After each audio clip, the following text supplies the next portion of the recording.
এক দরিদ্র ছেলে ছিল, নাম রাশেদ। সে প্রতিদিন বাজারে গিয়ে এক দোকানে কাজ করত। দোকানদার ছিলেন একজন সৎ মানুষ। একদিন দোকানদার কিছু কাজে বাইরে গেলেন এবং রাশেদকে দোকানের দায়িত্ব দিয়ে বললেন, বাবা, আজ আমি ফিরতে দেরি করব, তুমি দোকানটা দেখে রেখো গু। দুপুরে এক বৃদ্ধ লোক এসে কিছু জিনিস কিনলেন এবং ভুল করে রাশেদকে বেশি টাকা দিয়ে চলে গেলেন। কেউ দেখেনি, কেউ জানেনি।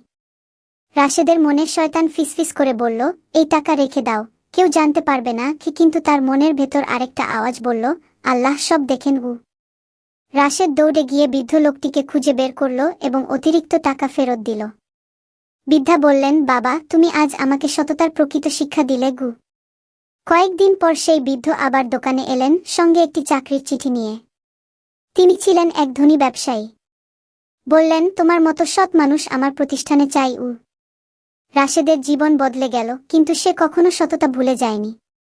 এই গল্প থেকে শিক্ষা হলো, সততা কখনো বৃথা যায় না, আল্লাহ সবসময় সৎ মানুষের পাশে থাকেন। এই ভিডিওটা যদি ভালো লাগে তাহলে লাইক দিয়ে চ্যানেলটাকে সাবস্ক্রাইব করে নোটিফিকেশন অন করে দাও। ভিডিওটা শেয়ার করে তোমার বন্ধুদের দেখার সুযোগ করে দাও।